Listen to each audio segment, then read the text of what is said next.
This is Wes. This is your boy Alan.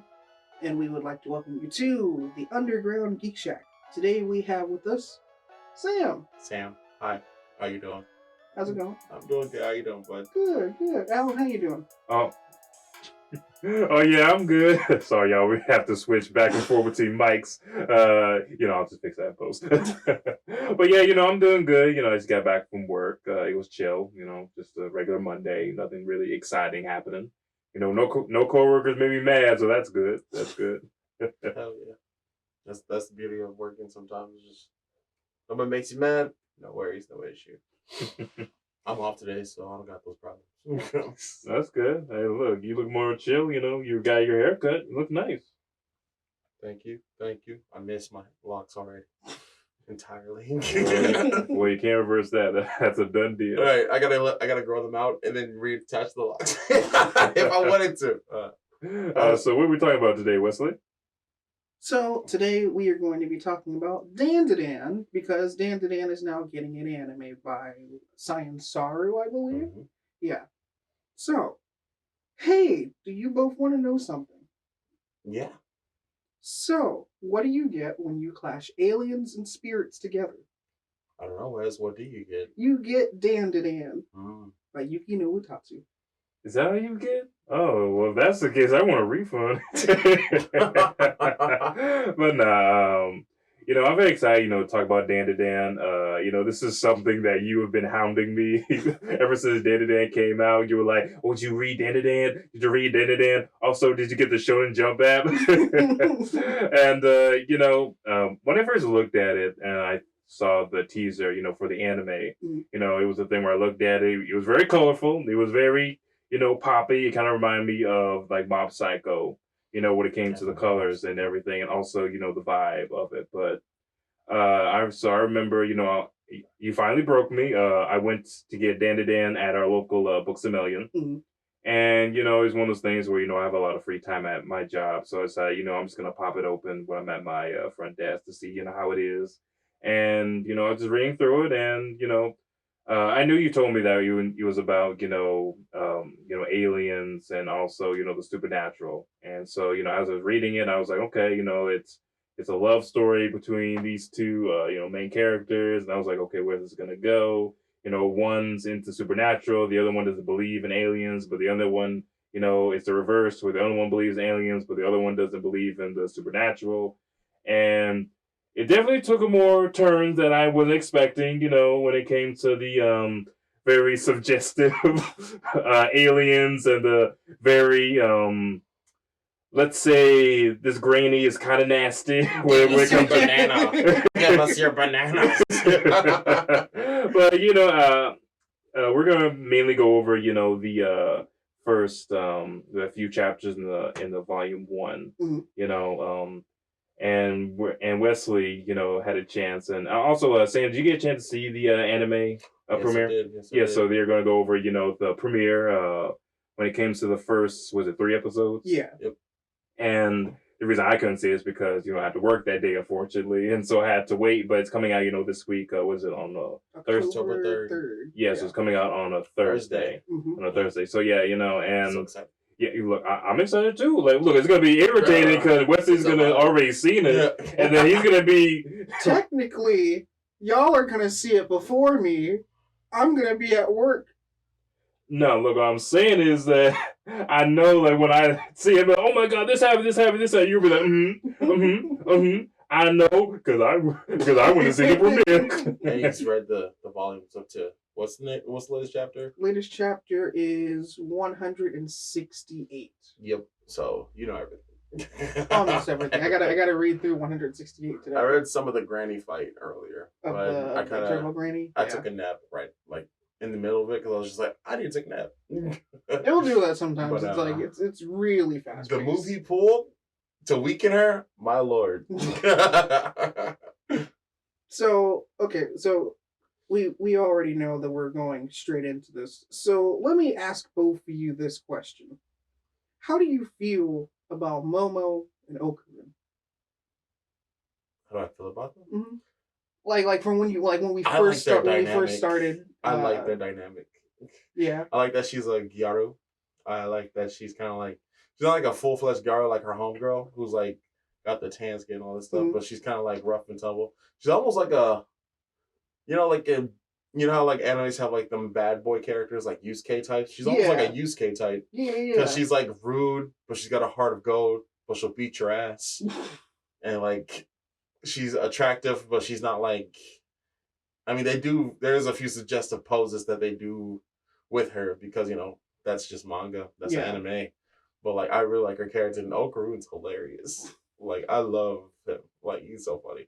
Or Takakura Kid, which we are no longer allowed to say because that is basically the crush that Momo has on a Japanese actor who basically is named Ken Takakura, and anyone that says, "Oh, Ken Takakura," that's like, nope, can't say that name anymore. Mm-hmm. So she gives our Ken Takakura the name Okarun since he loves Nicole. His hair gets cooler as the series goes on. Yeah. Like, look, that brother did many like hair changes. Then because of brother back in the day, that brother went from an afro to a jury curl. Mm-hmm. All types of stuff. I was surprised if he gets some dreads later on, but yeah, I was really vibing with the characters. It's like one of those things where you first start like a new manga, and the thing for me that will make or break any anime or any story in general is the characters. Because there've been some anime, I'm not going to say because I don't want to upset nobody, where it may have a good story, but those characters can sometimes get on my nerve or just be bland. But I find these characters, very appealing, kind of very relatable, because the thing I loved about Momo's character is what they do is that, you have her granny who actually is involved, the supernatural. The spirit medium. Yeah, spirit medium. And, her granny, which we find out, man, she is thick. But you find out, that Momo is embarrassed by her granny because, her granny's like, hey, do these, like, silly things in the morning to, give, like, a rid of evil spirits, and, she gets made fun of. And I found it, like, very, like, compelling because that's something that, some kids can deal with where, they may have a different culture or different, rituals that they do in the morning that other kids might find quote unquote weird or bizarre. Mm-hmm. And, it's one of those things where Momo's just trying to fit in and be popular that she has to push away some of her family dynamics and her family culture just to fit in high school. No, I get that. Sam, how about you? About Momo? About her grandma? Yeah. About Seiko. Seiko? I actually was kind of really caught up. Since I've only seen the movie and I've read some of the manga, I was really like caught off guard because I'm thinking like she's going to be like, they got the priestess outfit in the beginning of the flashback. Right. So I'm thinking she's going to be like a Kikyo type, kind of stoic, very reserved. And she is kind of, but she's way more like hilarious and youthful. And she is a babe. I really like that, like that moment right before they go to fight out the grandma. She has this moment where it's just like, I need to hug you. Right. Like, you are still my granddaughter and I love you. And like, I don't die, please. Right. Because like when we get introduced to Seiko, and because Mom was like, yeah, she's like, like when we get introduced to her, and I'm like, you just see this person giving a prediction to this celebrity, and I'm like, who are you? And then it's like, oh, you're this age. No, I'm actually this. Oh, you're married. No, I'm actually single. Old lady get up. Right. Everything. And it's like when you actually see Seiko, I'm like, you look too young to be a grandma. I mean, to me, it kind of reminded me of Lady Tsunade from Naruto. Yeah. Where Lady Tsunade actually uses techniques to make herself look younger, but she actually old. That's why Naruto keeps calling her Grandma Tsunade. She probably does. But probably. I mean, she was definitely kicking that granny spirit's butt. When she first appeared out when he was about to munch on Momo. Yeah. Like she already like caught him in the trap and then caught him out. They made a protective barrier for herself in the midst of this and then caught him inside. That was great. Like I just love that little seeing that in like animated was amazing. And seeing the manga actually follows like the anime, or the anime follows the manga to a T. Exactly. Like every panel. Wow! You guys sound so happy that you actually watched the anime in advance. Me have to wait until like Wednesday. Thursday. Thursday, even worse. Actually, Wednesday. I mean, 12 a.m. I mean, yeah. Man, I got If you're up. Look, man, I got Stu. I ain't doing that. But something I will say is that the show does definitely remind me of some aspects of Mob Psycho because when she was doing that whole thing of talking to that actor who was like, "Oh yeah, you're at this age. No, I'm this age. No, you have kids. No, I don't have kids." I thought maybe it was gonna go into that kind of Mob Psycho, like Reagan aspect where he pretends to have psychic powers, but he actually doesn't have psychic powers. But no, it turns out it's like no, she actually lied by everything. Right. Oh yeah. And another thing, I kind of want to get into is that, so I've seen the cover of DanDaDan because of course you showed it to me a lot. And it's always this character, with this smile kind of mask and this long hair. I don't know what kind of color it is again because manga black and white. I don't know if it's green or white, but I was like white hair. Okay, but as I was reading it, I found that wait a minute, he gets his power from an evil grandmother, and he loses his, what to get his powers. Yep. It made me realize that man, we are really in the age. I mean, I know it's kind of been this way for a little bit, but going back to Naruto of the main character being possessed or having some ancient evil within him to get his powers, but from this to what was it? JJK to what was the recent one? It starts with a K. Kaiju. Kaiju number 8. Yeah. And also Chainsaw Man. It's like we are on a rapid There's a lot of demon possession. A lot of demon. A lot of I get my powers from a demon, or I get my powers from this ancient evil that I have to keep inside and also kind of work with. That is the thing right now. One thing that both of you probably don't know is that Yuki Nobutatsu was an assistant to Satsuki Fujimoto. Oh, okay. The guy who wrote Chainsaw Man. Okay. So not only that, but then he was also an assistant to Yuji Kaku, the guy who wrote Hell's Paradise. Really? Okay. So he's taking both lessons from both of those authors, and then going into to make DanDaDan. I like his better. Yeah. I like DanDaDan's better. Yeah. Like I watched some of Chainsaw Man, and it's cool, but I don't know if it's gonna go like the Mob Psycho route. Where Mob Psycho, I feel like is way more like light and way more like laid back and way more on the humor. Of course, Mob Psycho has moments where it's serious, but Mob Psycho does this thing where you think like, oh no, it's gonna get very serious. These people are dead. Then to another next episodes, I don't know, his parents are fine. Like everything's cool. Everything's all right. I kind of like how you brought up, make people work on different things and went off to do their own thing. Kind of reminds me of a lot of the Cartoon Network shows that came out in the 2010s, where you had a show like Adventure Time, but the Adventure Time creators like Rebecca Sugar went off to do Steven Universe, and some creators went off to do, regular show or Gumball. I kind of like it how everybody, works on a project, and then they in their head is like, I have my own ideas, and they take an inspiration and do their own thing. Right. So what do y'all think of like the, art direction of it? Oh, I thought it was brilliant. I thought it was really good. I was gonna say so Alan, you don't know this, but like when we went to go watch the first 3 episodes, right? So before we ever got to watch the first 3 episodes, we actually got to see like a behind the scenes kind of thing with Yuki Nobutatsu himself, his editor, or when it came to the voice actors. But what I'm gonna talk about is his editor. So DanDaDan is also a romance kind of story. And so the thing that his editor said was, I'm kind of surprised that he actually took my advice.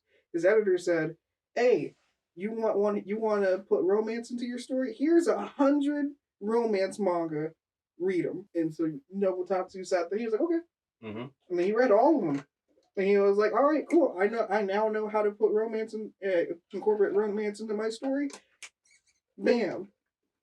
You got a romance story within aliens and spirits fighting each other. Yeah, exactly. So I am excited to see where the romance goes. Right. Because you can tell she definitely likes him on some level. She's got that whole entire like tsundere thing. We're like, oh, you like him? No, I don't. What are you talking about? And she like and she doesn't like necessarily punch him, but she does like throw him around a lot just to save his life in the beginning, like stretch of time. So it's like I'm curious to see how like she develops those feelings and how she comes to terms with him being the exact guy that she likes, but in a short nerdy boy's shell. And I'm also really curious to see his development because right now like That's that. I'm only at the beginning of the Granny fight, but it seems like she's been training a lot, and he still hasn't even begun to learn how to control his own power. So I'm curious. There's no way she has to always control his power. It has to be. I can't wait for that moment. There has to be like a moment where he's able to still use her power by himself. Mm-hmm. No, I get that. Definitely. I'm waiting to see what other spirits or other creatures we're gonna see in and of like that. Because most of the creatures that we've seen so far have either been like just jumped straight into just straight up yokai, or even some of them have been used from, stuff that we have over here on the West, and So I got a question for you guys who have read the story, caught up, including you. So, is it he just loses his thing and the grandma has it forever? Does he how does he keep the powers, or does it is it like a new demon that possesses him and has a new contract that needs to be made to where he gets like a different set of powers? Is that I'm so curious how that works. So I'll tell you one. He gets one. Let's say this. He gets one ball back. And so one ball back. Dang. So let's because I'm trying to keep it light for you since I don't want to spoil it. Exactly. Yeah, that's true. So let's say he gets one ball back, and so he'll still retain the power of Turbo Granny. Okay. So he still has that, but then the ensemble that you're gonna get introduced to is good. Okay. So there's gonna be people that you're not gonna like, and then you're gonna be like, I really don't like this person, but then when you see their backstory, then you're gonna be like, aw, dang. Oh, so it's so much over in the first volume, so it kind of pulls like a Demon Slayer, where it's like, man, this demon sucks. Why are you so mean? And then you hear the backstory, it's like, oh man, I'm sorry. I'm sorry your mama went out like that. Aren't you guys kind of tired of the sad backstory? Like, what can't so the thing is that even if they're like a yokai, when you look at them, you're gonna be like, what the heck are you? And then you're like, no, I definitely don't like you. But then you're like, okay, a yokai was a human at one point. And then you're like, so who were they? What were they as a human? That's true. And then when you actually see one of the yokai's backstory, you're like, dang. That's how a lot of yokais work in Japan. There's always a reason why that thing is evil. Or I'm nah. Look, we all have problems. Go to therapy. Don't try to destroy the world. But something that you brought up that I find so funny is I forgot. It has been 2 weeks ago, the first volume of DanDaDan. And so I forgot that it was called Turbo Granny. And so I'm thinking back in my head with Naruto, I have the Naito Fox inside me. From JJK, I forgot the big bad demon's name, Sukuna. So I have Sukuna inside me, this ancient evil. What you got inside you, Turbo Granny? Yeah. I mean, you're not wrong, but I mean, there's like I said, the ensemble of characters that you guys are going to meet is hilarious. How many chapters does the first volume cover? First volume only covers 4. 4 chapters. The first 4 chapters. So basically, remember what we saw in the movie? In the movie, it's basically chapter 1 to chapter 3, and then to be continued. And then to be continued. So we're basically going to get chapter 4 within the fourth episode. I'm curious how the episodes are going to play out because the movie kind of condensed them. Yeah. So the episodes which I think was a good thing. Yeah. So it's not like, hey, we're going to instantly stop here, roll the credits, and then we're going to just restart it. That's true. That's how it worked out. I'm so curious what the money cat's gonna be in the story. The one that was dancing with the little gray cat in the credits. I'm so curious what that's gonna be. I'm excited for the series. I'm glad you're excited. I'm excited for it. I'm still keeping up to date with it. So I like how high octane it is too. The thing because I never actually told you both how I got into it. So how I got into it was because this is way before it showed up on the Shonen Jump app. So I have Manga Plus in my office. So I was like, let me see what new manga's showing up today. And I see DanDaDan. I said, what the heck is DanDaDan? So I clicked on it and I read the first chapter. I said, okay, this is going somewhere and I'm here for it. I always know, I know when an anime is about to pop off and it's about to become really popular when I see it everywhere, when I'm not even looking at it. I remember this happened, first anime that I knew was going to blow up was Attack on Titan. Yeah. It wasn't even on the internet. It was when people were wearing those jackets everywhere in high school. Oh, the scouts? Yeah. And another one I knew was going to blow up was Demon Slayer when I saw it everywhere. And I'm trying to think. JJK was one, of course. Right. My Hero Academia was one that blew up. It's a huge one. So it just feels like every year there's always that one anime that was able to stand out that people talk You about. think the DanDaDan will be the one this year? Probably. There's been a lot of good ones. I feel like didn't Chainsaw Man come out this year too? No, well, I've seen a lot of cosplay for Chainsaw Man. Yeah. I think DanDaDan would be a good. If it was on Crunchyroll, it'd probably pop off. Oh yeah, no, definitely. I don't know. Look, I'm not in high school anymore, so I can't just go around and be like, "So, hello, fellow kids.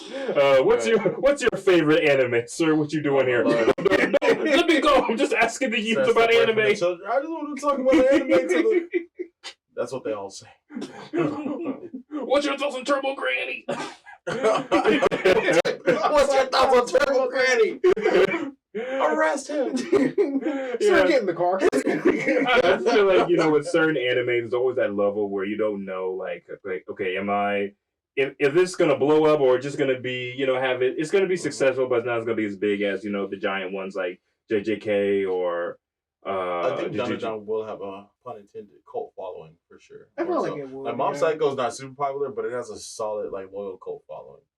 Like it's not like no one talks about Mob Psycho, no one has gear for Mob Psycho, but like a lot of people do that. Like a small, I feel like a large but small pocket of people really mess with Mob Psycho, much less than they mess with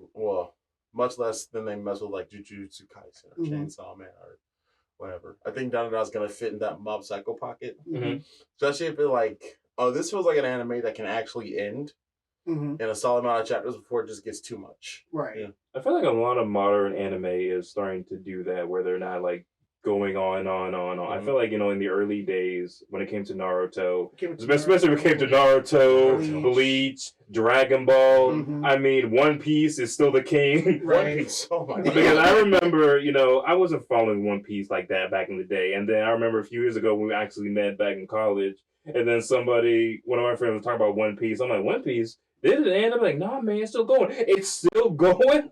Yeah. Like, it's been on since 4Kids, and 4Kids gone. Right. I remember being a kid in 1999, first watching One Piece. And now I'm a 35-year-old man. Still watching in One Piece? 2024, still watching One Piece. And I'm going to be... That's crazy. That's crazy. And one of us is going to be at each other's funerals and be like, man, what are we going to do after the funeral? Watch One Piece. That's right. Did he get the One Piece? No, it's still going on. Yeah, but I feel like, my grandkids enjoy it. I know a lot of people have said, that these like popular manga that came out 2 years ago, 3 years ago is starting to end. Like I know JJK just ended. My Hero Academia just ended, even though it came out like 10 years ago. Like I feel like we're in an age where a lot of people just want short and sweet. Right. And I feel like, with One Piece still going on, people don't want to feel like they have. Yeah. Oh, snap. Like, I feel like with a lot of these anime, following it. They don't want to, I guess a lot of these, manga companies are just afraid. No, so, when it comes to Undead Unluck, apparently with the latest chapter that it came out, I'm nowhere near caught up with reading it. But apparently, with the latest chapter, everyone's like, is the author saying that the Undead Unluck is ending? Or are they trying to is it trying to get canceled already? So, authors are trying to, how can I end this quickly, but not to the point where I'm getting hounded by my editor to end the show or the series like that. I mean, I just not just in the manga industry, but also when it comes to entertainment industry worldwide, it's one of those things when unless you're an independent creator and you do your own thing on YouTube or on Patreon, you're supported by your audience, and you don't have to go through a company to get your work out there and make money. It's one of those things where when you pitch a show to any company, at the end of the day, yeah, you're still working on it and it's your show, but at the end of the day, it's not your show, it's the company's show. And unfortunately for a lot of these companies, when they don't see a profit or they don't see it to where they see it making enough money in the future to the point where, when they see it to where, look, I know in your head you want this to be the ending, but man, when we're looking at the dollar signs and you better wrap this stuff up, because at the end of the day, we're giving you this timeline. We don't care how it ends. You better answer, because at the end of the day, this is a business and we need to make money. Right. I mean, it's unfortunate, and it's one of those things where there's always been a clash when it comes to, the creativity when it comes to creators want to be creative and really like put their story that they really want to like tell and enjoy, for the audience, but also when it comes to the company, be like nah, like at the end we gotta make money. So I just find it interesting. There's always this clash when it comes to the creators and the company. Okay. Sam, you got anything to say about this? Oh yeah, I feel like one of the main reasons why mangaka are actually ending their publications is because the editors are telling them to end it, but also because they work themselves to the bone. Right. You got to push out a chapter every week, and it's so hard. Even if you get in the groove of things, it's beyond hard to have a team drawing out a new chapter every week as the story progresses. That's why Dragon Ball Z has so many filler like moments because Kirito was just like, I don't know what to do. Right. So it's like these people like work themselves to the bone. And then some people even sit there try to go to. They still go. They have medical issues. They work with family. They get minimal sleep. It's like that's not healthy for you. So a lot of them I do feel are just like they're becoming more. It's become noticeable with the whole entire workforce. They're more aware of their own mental health and like personal health. Then like they're not so sacrificey. They still are sacrificey, but it's not like as bad as it used to be. Right. Like being up till 3 or 4 in the morning working on a manga panel, and then the same thing the next morning. That takes its toll. So I feel like that's got to be a driving force as to why a lot of them are just it ends where it ends because one, they want to get the story over with. 2, I mean it's cool. Every story has to have an end. Right. Like One Piece is dope, but it's going on for too long. Like it's beautiful. It's a great ride. But I hear that we're in the final saga for One Piece. It's not there yet, but it's on its way. I know it's coming. The buildup is insane right now. It's funny, like in the beginning of like the theme song, it's like "Come aboard and sing along your hopes and dreams," and a lot of us are like, "Hey, look, man, I thought it was like a 3-day cruise. I expect to be with y'all for like 10 years. Yeah, like sooner or later the buffet gets stale after a while." At that point, you're just like, get me off. Let me off, please. Look, man, you kind of missed my stop 5 stops back. But just going back to DanDaDan, like. Yeah, this has been like a series I really am excited to get into. It's been a while since I've really been excited to get into a series. Another one that you got me into was, of course, Undead Unluck, but also Sakamoto Days is one that I really can't wait for the anime. Is it coming out like next year? Sakamoto Days is coming out, next year. So I'm excited for that one. Oh yeah, look, I know. And Sam, I'm about to recommend you Sakamoto Days once this is over. Okay. Think of it as an assassin who marries, gets fat, and then other assassins try to kill him. I've seen the commercial for that. And he still looks really good. And he still knows how to whoop some butt. Yeah. But yeah, it's been fun talking to y'all. So we're gonna end off here. But one thing I'm about to ask y'all is, what did you like from DanDaDan so far? I'll pop in. One, so since I've only seen the movie and just read the manga, started reading the manga today. One thing I will say I love about the movie is the animation changes. Like how when like it was nice and bright when they got to the temple, but then when they stepped out and it was black and white, it looked just like the manga panels. So like I really love like that they like in like because if you read the manga straight up, you don't know that happens because it's all in black and white. But in the movie, it was all color and then nothing but black and white, and it was like the darks were extra dark. And I also liked how in the 20-minute like interviews with everybody, they talked about how they like adapted like some of the horror scenes. So instead of like seeing the dudes off in the distance, like where it's just you see like the outline of them, like it was like a slow burn, like darkness. You're like, there's something in that darkness, and then it shows them. And like with the way how the lighting was played with, I like that. I really love the style. I love the character and how he says like, because he kind of talks like, honestly, ain't gonna lie to you, reading the manga and watching the show, I noticed that when he's like changes into his form, he kind of talks like a nigga. He's like, yo, what's up, yo? They're like, why do you keep saying yo after everything? I don't know, yo. It's funny because when Okurin transforms into his Turbo Granny form, it basically he becomes depressed. Mhm. And so that's why every time, Mhm. whenever he's talking, he's like, "Man, this is such a bummer." But I Mhm. liked how in the show he goes, "This is such a bummer, Mhm. yo." And I'm like, why are you saying yo Well, after everything? But Okay, it I'm makes gonna beat her up. I don't know if I can, yo. Right. Like that. I love that. Like that they have that. They gave these characters that kind of dynamic because you really don't see that a lot in like anime that I've seen personally. Mhm. It's a really good newer shonen. Like I like it. I really dig it, and I can't wait to see how it continues on. You said one thing. Yeah.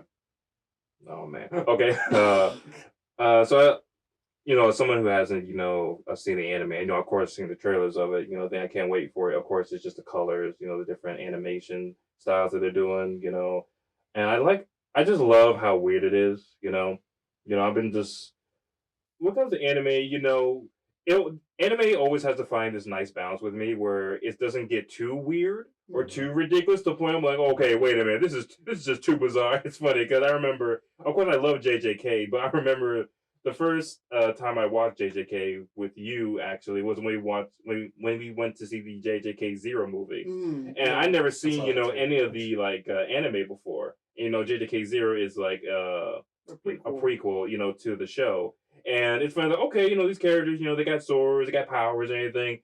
And then a panda showed up, and I was like, okay, now this is just weird. Like, what's happening? Are you being weird just to be weird? What's happening? But, when you bring in supernatural, when you bring in aliens, I want it to be weird. I want it to be crazy, and I want it to be outlandish. And, when they first show the first aliens, and they're just this weird business dudes, Yep. and they get very weird and weird and very, like, No, dude. The robot arm, like, you know what I'm saying? And I was like, I feel like calling 911. This is a straight up hentai now. I was like, what you get me into? You didn't prepare me for this. Like, what's happening? I never prepare you for anything I'm about to talk about. I know, and that's the problem. When it opens up, it's just like straight, like, it's like, how is that gonna, what?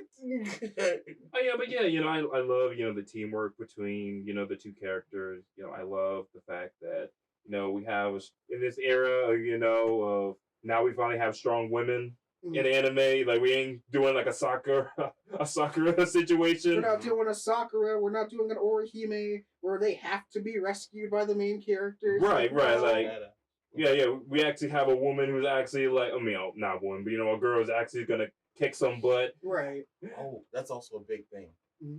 The fact that like they're not too OP to where it's just ridiculous. Right. Like how in Dragon Ball Super, like Dragon Ball Z, they pretty much took all the Z fighters and made them null and void. Mm-hmm. And then Super kind of retconned that, but now it's like you got Super Saiyan God mode, Ultra Instinct, now you like, got Ultra Ego. It's like who are you fighting to need all this anymore? Like, right. Like what's the point? Like, are you even saving the Earth anymore? Like, I haven't begun Dragon Ball Super, but like that stuff like that makes me think of how in Naruto it was the original three, Sasuke, Naruto, and Sakura just really fell to the wayside on that. And then it just became Naruto. Hinata can't fell to, all the characters fell to the wayside. It just became Naruto and Sasuke. Right. And like I do like that. I feel like this won't do that because it's the two of them that has to work together. I feel like recent anime has done a good job of balancing out the characters. Of course, with My Hero Academia, there's a lot of characters. Right. And there's a lot of characters I didn't expect, to get like an arc for. And I'm like, wait, you got an arc? You ain't that special. You just got a tail. That's funny. I was like, wait, you're something? But you were just the Invisible Girl. Now you're important? Right. Wait. The guy with the nasal beam, you're top tier character now? I thought you were in the background. But I feel like modern anime has done a better job of like. Avoid me not to ever get a girlfriend. That's all I care about. Not that I know. Okay. He probably did. Did you ever get accepted by anybody? He probably did, but I mean, he was such a heel. Horikoshi left that ending up and left it up to the fans. Okay. Okay. Cool. But time to wrap it up. All right. So. Thanks for listening, and we hope you've enjoyed your visit to the Underground Geek Shack. See you guys. Bye.